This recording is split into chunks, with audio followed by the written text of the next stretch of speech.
Hi, it's Chris Titley, and on today's episode of Scoreboard, the podcast, I'm joined by Paul Gonzalez. Paul, thank you so much for being part of this series. Thank you, Chris. Great to be here. Paul, we're on the 26th of March 2025, and yesterday, the 25th of March 2025, was a very important day in the history of Brisbane, whereby we've had a lot of announcements around new stadiums and new infrastructure and a whole lot happening around the Olympic Games, mate. How are you absorbing and soaking it all in? Oh, look, I think like anything, we knew the Games was here, so it wasn't like, are we going to get them? It was now what does the vision of that Games look like, particularly around stadiums. Outside of stadiums, Australians really care about who's going to cover the costs. That'll be another discussion, and it's about medals. But I think when you look at what was rolled out yesterday, I think there will be a majority, and you're never going to make everyone happy, but the majority. I was really pleased with the outcomes. I think from a vision perspective, it gave a great vision of what the Games is going to be, but it also showed that there's a really commercial focus on what does that legacy value bring back to Queensland. And I think they did an excellent job on that.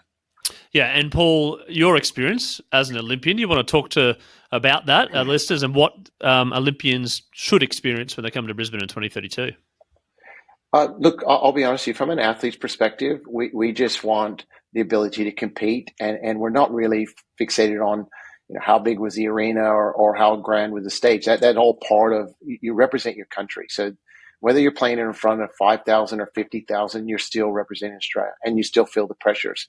So from an athlete's perspective, it was about, are we going to be ready as a nation? And to be honest with you, how do we maximize the fact that we're hosting to have the best outcomes? You look at Paris. Paris, measurable against any other games, was our success actually within the Olympics itself. So now the expectations go even higher, like they were in Sydney. They go higher as far as the general public. All of Australia's expectations is like, we need to be successful, not just within our venue planning and development, but also on field. So that's where the pressures will now be with the athletes, is that I need to be prepared to have the best outcome I can for my country. Yep. And Paul, you've had something to do with the Olympics in your particular sports administration. Do you want to tell the listeners about your involvement? Yeah, I'm lucky because obviously I was an Olympian in baseball in both 2000 and 2004. And even though we represent Australia in 2000, we felt that we didn't perform to our ability. So we went through a restructure, came back in 2004, and proved that we belong on the international stage. I mean, we beat Team Japan, and if people don't know about the history of Team Japan, they're now ranked number one in the world in all of baseball. So not USA, not Cuba, Team Japan. The highest paid player in the world is Japanese in Otani. So that's the scale that what we achieved. We beat Japan twice. My new role is I sit in a role where I'm general manager of the Australian Baseball League. So we're really part of the pathway program of identifying emerging and current athletes. And obviously the goal now is 28, now that baseball's back into the Olympics. So the ABL's real focus there is how do we maintain this platform to challenge our athletes to the highest level for success. And then with my board position as president of the Queensland Olympic Council is that how do we promote and support the initiatives around Olympism and what it means to Queensland. And we've implemented several programs through the Australian Olympic Council that are now what we consider legacy programs that will help generate more revenue and more opportunities to teach not just the current athletes, but the grassroots athletes about what it means to be an Olympian and Olympism. And the buy-in from the general public, I mean, yesterday as a Brisbaneite through and through, there was a sense of optimism. There was a sense of like, this is getting real. There was a sense of like, this is something special. For the cynics out there that go, oh, so much money and all this sort of stuff. How do you go about getting the buy-in from the general public? I think it's like anything. It's like time. It's like when you build it, they will come. I think when people start looking at the real benefits from any venue development, but just not even that, but even with the housing that'll be implemented, the road infrastructure. So there's so many crossover benefits as well. People also forget about the mental benefits and the health benefits. They're sometimes they're overlooked. Is that all of a sudden we're encouraging a new generation about being healthy, not only but physically, but also mentally as well. And those are two big challenges we face in all of Australia. So there are a lot of different benefits that not necessarily tangible around a venue or economic return, but the numbers will be the ultimate tell. So when we're able to host international events in these venues, when we're able to bring interstate visitors to spend money in Queensland, when they start putting out those reports and where there's more investment into our state and not necessarily at the taxpayer's expense, then people start seeing what those benefits are long term. But it will be a long play. There's 7 years of execution. And if they can implement any of those venues prior, people don't understand that we can even initiate a lot of those international investment opportunities by having venues ready to host international events in lead up to 32 and then beyond. And Paul, just baseball for a second before we get on to talking a little bit about you. Was there a mention yesterday about where it was and the hosting, etc.? Was there some sort of clarity around that? No, look, baseball is still a question mark. I mean, obviously not just baseball, but softball as well. Softball, the women's softball team is always ranked top 3 in the world. Everyone's still positioning. They will not make a final decision on the balance of what makes up the games until 26. So it's about putting your best feasibility, your best master plan, your legacy plan forward to hopefully you get across the line. And like I said, even with cricket still has to go through the implementation strategy. I love their vision of taking cricket to Mackay. I think you're talking a tier 1 sport that's thriving. So they're going to inherit the legacy facility when they come back. So the new venue will be ready for them. But to take a tier 1 sport into Mackay and showcase cricket to the world, I think is a great outcome for all of cricket as well in sport. And now you haven't got a 100% Aussie twang, Paul, in your voice, even though you've been here for quite some time. Are you all over the cricket, mate? You know everything about cricket? I know a lot. I have 2 sons, and my eldest son was a cricket player. So I started to adopt a lot of the cricket ways. And then as a former CEO of Baseball Queensland, we created a partnership with Cricket Australia, and we actually helped develop the second version of the throwing fielding programs.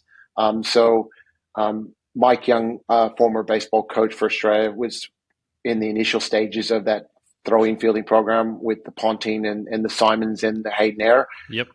They looked at another version. So we came in, we developed a program in consultation with cricket. We told them that we're not a threat to, poach their athletes. I don't think people realize the conversion from athlete to elite level baseball players. It's a long conversion process. So that's not the intent. But if we can share resources, share IP, and work together, then we get positive outcomes. And we were able to do that. So I was involved in that early stages, and we started doing some hitting techniques around 2020. So I'm very familiar with my cricket. I do enjoy it, but I do enjoy sport as a whole.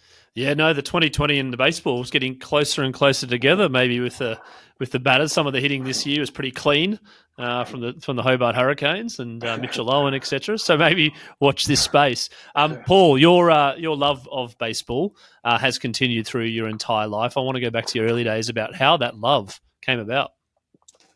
That's a good question, and this is what is so important that every athlete that's played at a high level, whether it be rugby union, rugby league, cricket, AFL, they start in grassroots. For me, it was a grassroots athlete. I came up through T-ball, little league, played into my junior league. I was fortunate enough because my talents were pretty solid. I went from high school into a collegiate program, and I went from collegiate into pro.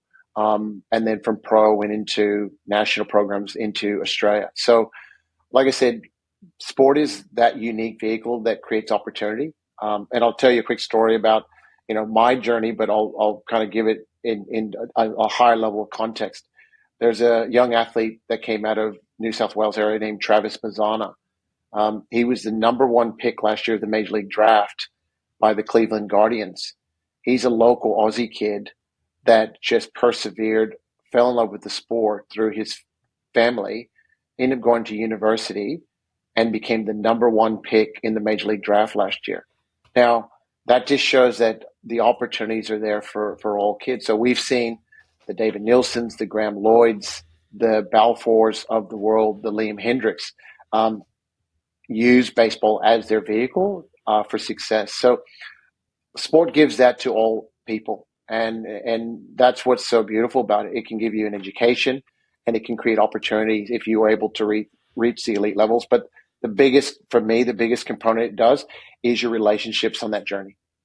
So everything we do is through relationships, and you never know who you might play with or who might be on your team or who might coach you that might create an opportunity outside of sport. And that's what makes sports so great. Absolutely. The competitiveness in the US, being in the US, to become a pro and to make it into the major leagues or even the leagues beyond, sort of below that, to become professional. Can you talk about that when you were growing up and right now, how that's sort of, it's just a, unbelievably minority number of people make it to the elite?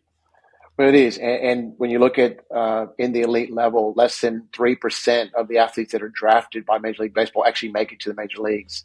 So it is a low percentage. And when you look at Olympians, it's less than 1%. So it's 0.0007% become Olympians, and then 0.0003% actually win a medal. So that becomes the elite minority. But it's the journey and the opportunities, and really also the foundation of skill set to manage high performance sport with life, because you still have to persevere in school. You still have to, maintain, your duties around home. For me, it was an opportunity where I grew up in a tough area in Texas, where, you either part of a gang, and we don't really have that context in Australia where we go, what do you mean by gangs? I'm going, well, there's actually gangs that can, particularly in the lower socioeconomic areas, that can pull you into that space, or you can use your sport as your gang to create opportunity. And that's where I put my energies. I said there was an opportunity through my sport to excel, and I set a goal of, I want to play professional baseball. Now, physically, I didn't meet any of the criteria. I wasn't 6'4", 130 kilos, in high school.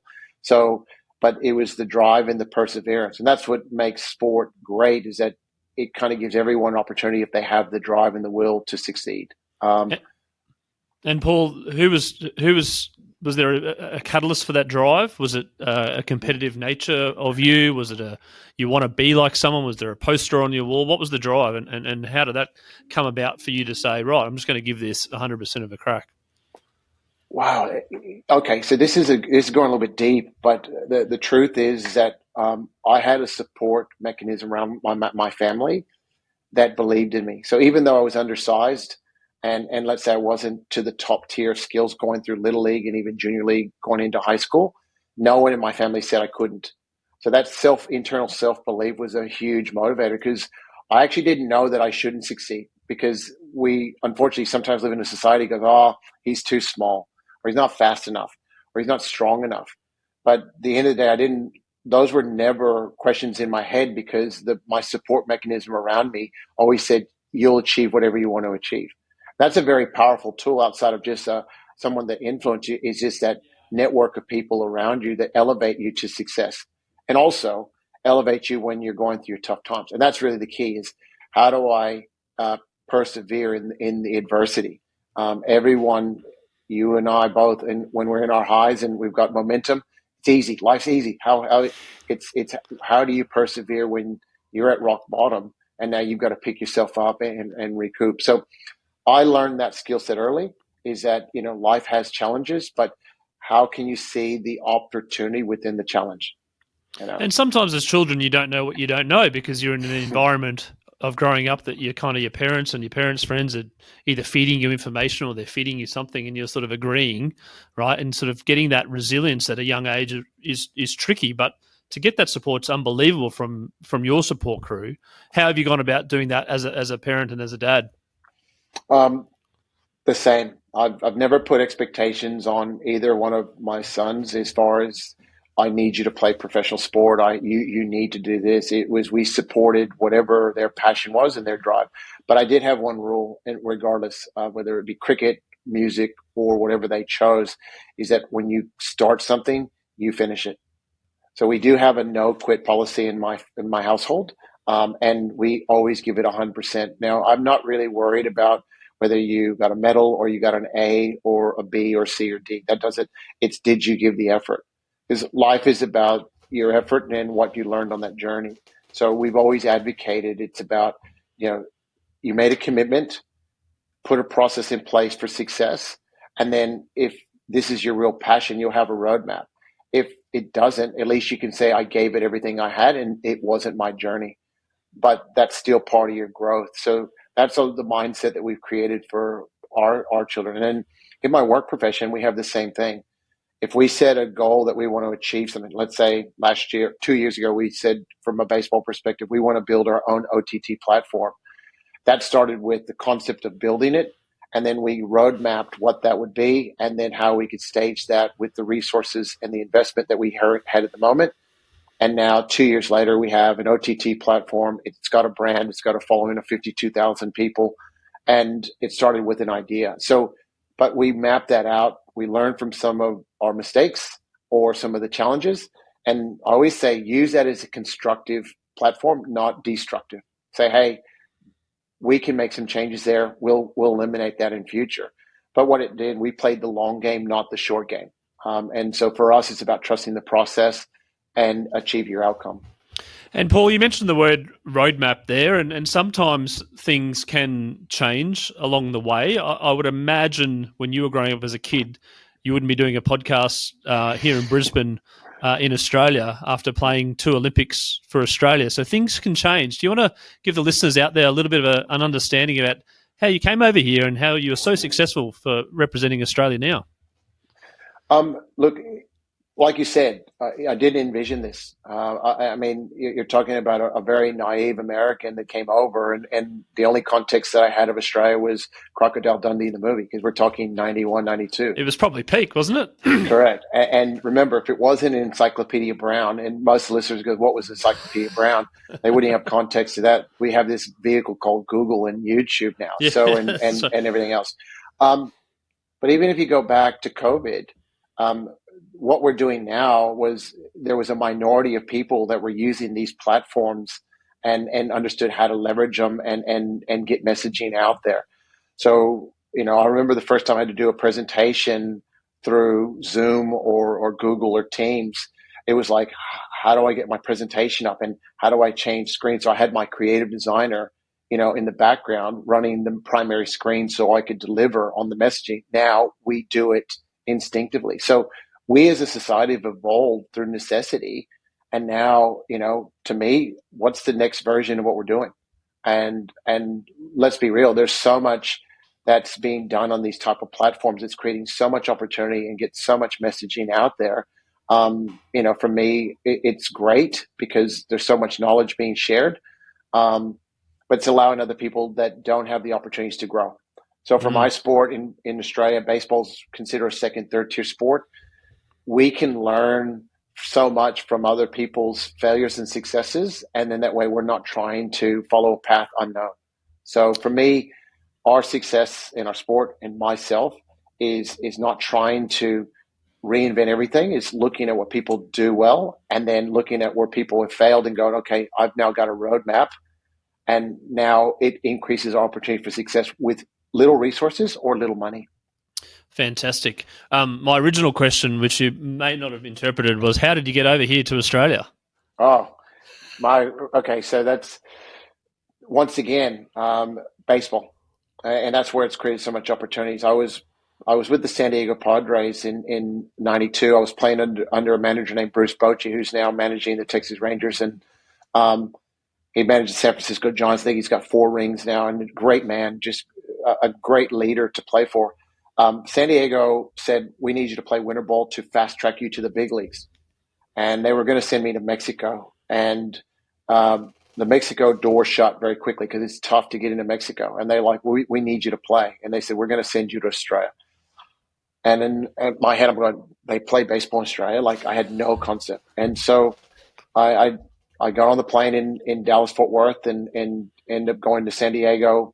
From San Diego, we flew to LA and then LA to Brisbane. And I remember to this day, Brisbane in '92, they didn't even have an airplane where you walked off an aero bridge. It was, you went down the ramp and you were on the tarmac to go and collect your luggage. And I'm like, wow. They played at the RNA Showgrounds. And, when we would train, they would still have the race going around the track. And when cars went out of control, they would go onto the field and leave track marks, on the field. So, but that was the environment. But we used to draw up to 10,000 people per game. It was a novelty in Australia. And we played on makeshift baseball facilities. And so my journey was through San Diego saying, we want you to play winter ball to get more experience. And it created so much opportunities because I met my wife. We now have 2 children, 30 years marriage, and 2 Olympics. So that started with, hey, you need to go play baseball in Brisbane, to where I'm at now. Wowee. And then the RNA showgrounds might be coming back into fruition with the Olympics as well. The full circle. Look, I think it's a great utilization of space. And once again, when you look at centralized facilities, and it depends on what the purpose of the oval is, but it's great to see the capital investment in that venue. Right now, they run a very successful event called the ECA, but that's over a period of time. They run a lot of concerts that bring revenue. Now, all of a sudden, creating this sporting precinct opportunity, but more the capital investment around it. The village obviously will be huge. It's centralized. It creates, and then now all of a sudden taking this asset in the heart of Brisbane and bringing it to sporting life is great, and gives it different use as well. And Paul, the San Diego Padres, you played winter ball in Brisbane. Did you get the phone call and say, mate, you coming back? Of course. I went back. I went to AA, played under Bochy. We won another championship game series, and then went back to the U.S. Again, went to the Arizona Fall League, played in Mexico, finally went to Mexico, and then I got picked up by the Chicago White Sox, ended up playing with the White Sox for a couple of years. And you mentioned earlier, and before we discussed number 23, my playing jersey for Team Australia.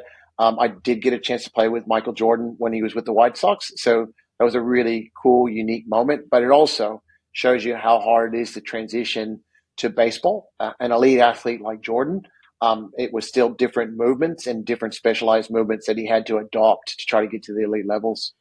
Was he any good? Look, he's a great athlete. But baseball, the secret to baseball is that they always draft athlete over baseball player at times, because they say we can always teach movement, we can't teach athlete. So to answer your question, his kryptonite was he had long levers. So in hitting, if you extend too much, you really struggle with the ball in the inner half. And when guys are throwing, 150 plus clicks an hour and they're running on your hands and you can't keep your hands inside the baseball, it's really hard to stay inside the ball and keep the ball fair. So they would have always found his kryptonite. But athletically, he was a talented athlete, but long levers didn't really work to his advantage as a batsman. And living in Chicago in the early 90s with Bulls fever and Michael Jordan fever, how was that? And can you describe it now, looking back at maybe some other athletes would have had those eras, but I think that was pretty monumental. Look, the one that comes to mind is Bo Jackson, probably the best athlete that I ever seen compete, because he played gridiron and he played baseball at elite levels. Deion Sanders, another one. There was an elite athlete. Deion. That's right. So there were a few that were crossover, but there's a lot of athletes that Tony Gwynn was a great hitter for San Diego, was a basketball player. A guy named Dave Winfield played for the Yankees for a long time, played with San Diego.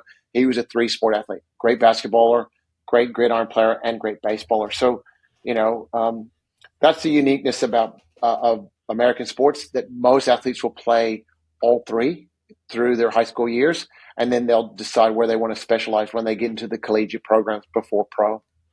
And Paul, coming over to Australia, playing baseball in the early 90s, and being a global game, and a game that Australians, as you mentioned, maybe a tier 3 sport that Australians are not overly familiar with, or play at the grassroots level, or play at schools, etc. How have you found the progress of baseball in Australia per se as a game?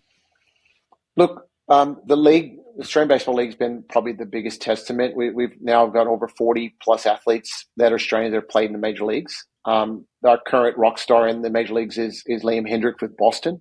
He's on about $20 million US a year at the moment.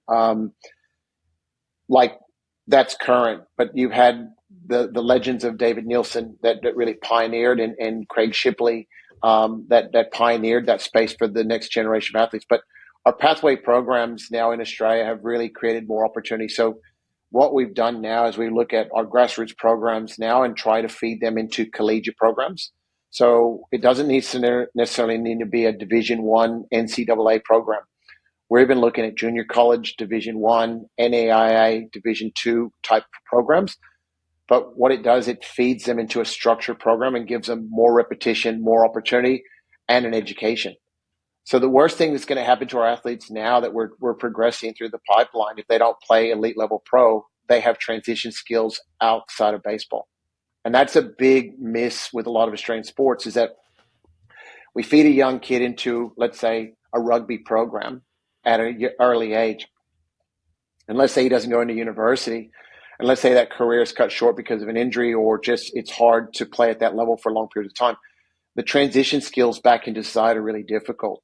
Whereas if we think that we can create pathways that, create the foundation for these athletes, particularly around tertiary skills or structure, that at least enables them, if they don't reach elite levels or have those opportunities, that they can transition back into society with skills. So, we're really proud of the program through Baseball Australia, and we're seeing a lot of athletes now going into college, but still having the opportunity to sign professional contracts. And if they don't make it the elite level, they still transition back into society with skill sets. And a lot of them end up getting back into baseball and become part of the development process because they do have the structure behind them.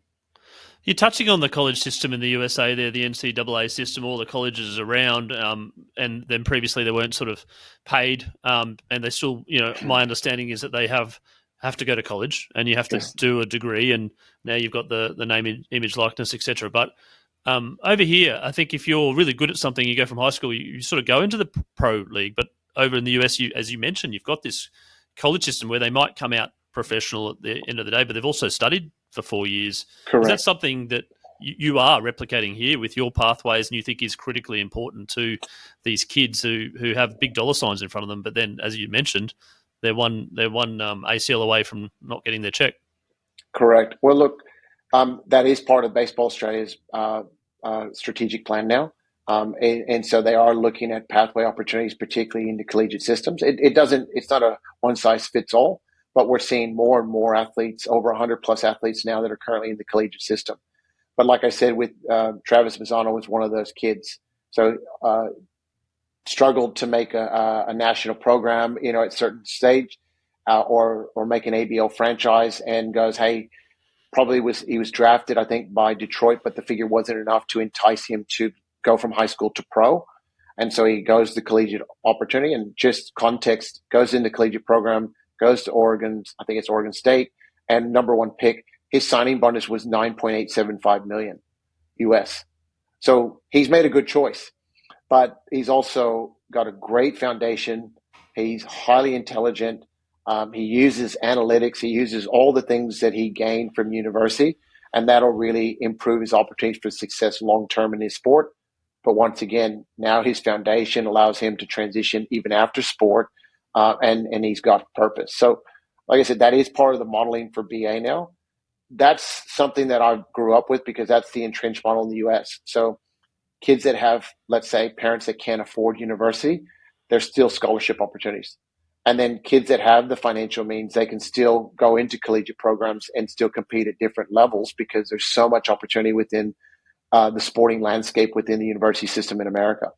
But once again, it can take someone that's a little bit raw and rough early, and then within 4 years, they can end up signing a pro contract, or they can end up doing law or medicine or going to business management. So, like I said, to me, that's a really good structure, but it's more about, athletes post-career and how they transition with the foundations there as well. And Paul, you were a very good baseball player in your time and represented your country. What do you think you were good at that made you such a good baseball player? And then what do you tell the kids now that, again, they mightn't be so as strong, but then there's a lot of data around, a lot of scouts looking at just data, I suppose. But what makes a really good baseball player? Really good question. And now we're trying to really emphasize this to the athletes. It's not all about what you do on field. It's your attitude off field. It's your work ethics, not just in practice, but in your own time. It's how do you develop yourself as a person to acclimate within that team. So when you say that one of my strongest skill sets is I bought into team. So when I competed in the US, I played for 6 minor league teams. In that 6 teams, I think I have 4 rings for championships. For Team Australia, I competed for Australia for 6 or 7 years. I have 3 medals for Australia. Um, so whenever I go into something, I buy into what the team's vision is and what my role is. So when we look at that, individual success is great, but what creates really sustainable opportunities for athletes is, can they acclimate to the team culture? Are they good in the team culture off the field as well? So a lot of people look at their high performance outcomes and say, "Oh, I'm a star. I can act and do what I want." But you actually become toxic to the organization. So the emphasis is that you need to bring in the right attitude, the right work ethics, and be part of the team culture, and you'll have long term success. But not only that, but if that team says we're done with you, there's a lot of teams that want that type of driver within their organization. So it creates more opportunities. Or if you're toxic, then a lot of opportunities will shut and those doors close very quickly. So the lesson is work as hard off the field as you do on. That's a really good piece of advice, and you've seen some big switching in the NBA recently. Some of the big players have been moving around, and we're not going to say that Luka Doncic is toxic or anything, but the Dallas Mavericks obviously thought they needed a change, and they're settling in quite well with the Lakers. So, and I'm sure the same happens with the baseball world. Now, baseball in Australia, participation rates, grassroots, how are we going? Are we seeing an uptick, seeing neutral, seeing sort of moderate decline? Can you give some numbers on how kids are playing baseball in Australia? I'd say neutral in the sense of we're not going backwards, and we're having progressive gains, particularly around our women participation. So our women numbers are going across the whole country. Overall participation is always tough. We're competing against AFL, cricket, and all the big codes. Don't have the resources to go into the schools. So what we consider ourselves is boutique.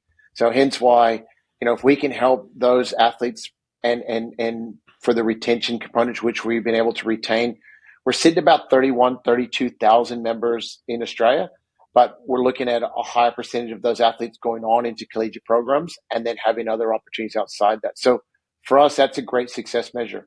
The ABL is now going into its 15th year next year. We've had more private investment in the ABL, which helps all our retention programs, our high performance outcomes, and helps with our emerging talent. But our relationships have increased too. So we've got partnerships with the Korean Baseball Organization, which is the KBO, the Nippon Professional Baseball League, which is the MPB. MLB is a partner with us, as well as the CPBO, which is the Chinese Professional Baseball League. So when you look at that, the 5 giants globally have all partnered with the ABL. So that's a fairly good accolade to say we've had some success based on those partnerships as well. And in terms of grassroots and kids going out and watching a game, are you seeing some people getting out there and getting the attendance levels up and making a bit of a spectacle for a family? The last 2 years post-COVID, yes, we had significant gains in attendance and tickets. Our measure is obviously through the ABL, and we track all ticket sales. This year, a slight decline. We attribute weather because we got hit with some fairly hard weather on the East Coast. And the second one is that through what we created through Baseball Plus and now the streaming platforms that other teams use, it's actually kind of hurts us because it cannibalizes people attending, because as the tech evolves, so does the quality of streaming, our production qualities, and our media quality of game qualities improved. So now I can watch the same game at home in the comfort of my home without having to take that drive. So we think that's had an impact on some of the attendance numbers, because our drops are only there's probably a less than a 5 or 10% drop in attendance since the year before. But our production quality has gone up, our media value quality has gone up, and the digital aspect as far as what we do in the creative has gone up too. So once again, that kind of says, well, I can watch it from home as opposed to going live.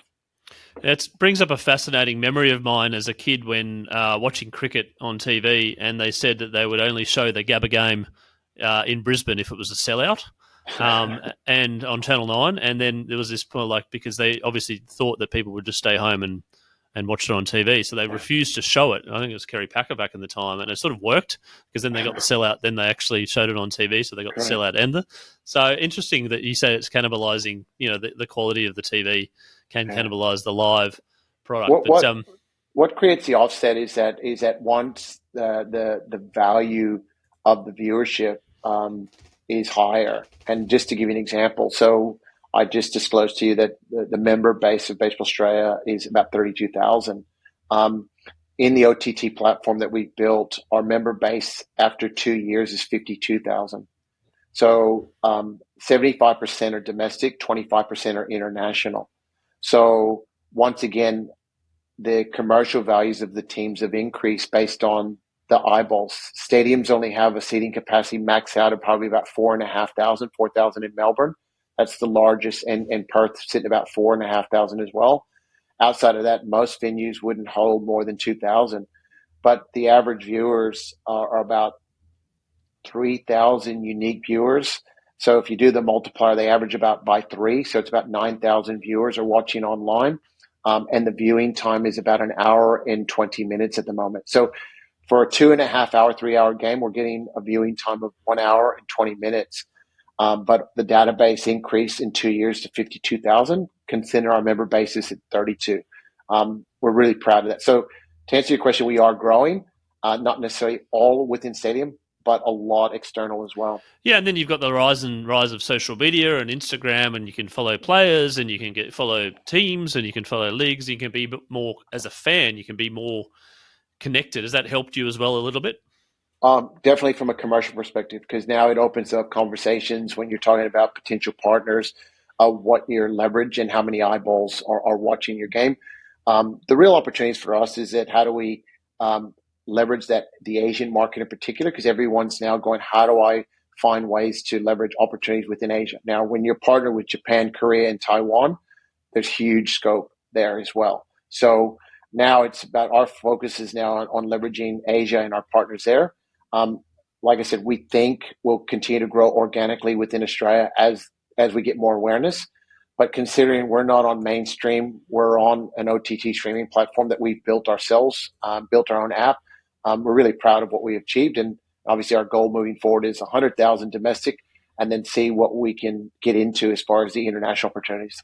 And the franchises, are they privately owned, or have they got some private equity money? I just saw a recent transaction with the Jack Jumpers in the NBL being acquired by private equity. Ours is a different structure. They're under a license agreement. So each team signs a license agreement where they own the commercial rights of their team. The governing body is still Baseball Australia, who oversees the ABL. So that really protects grassroots initiatives and as well as high performance initiatives as well. And doesn't become totally commercial. But through that private investment, it allows for more leverage for opportunities for capital investment into facilities, and then allows them to drive their own commercial outcomes within their markets. So far, so good. Some teams have really capitalized. Other teams are looking at more high performance benefits, depends on what their goals are. But as long as they work within the governance structure of the ABL model. And Paul, baseball has been such a big part of your life on and off the field. When you try not to think about baseball, what floats your boat? What's the secret hobby that some people might not know about? Well, I've got a couple of passions. I love golf, so I when I do get a chance to have a hit in golf, I do enjoy opportunities there.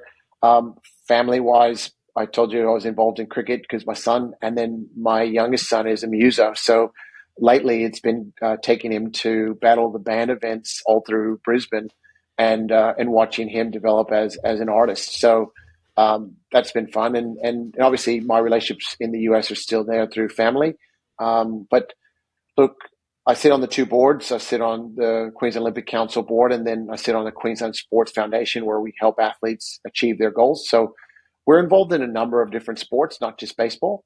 About how do we help athletes achieve their goals and follow their dreams.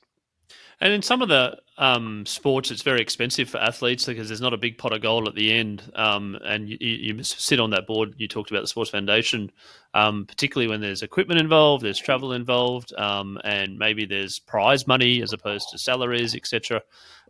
Is there a problem there? Is there something we can do to solve that? And how are we going about solving that?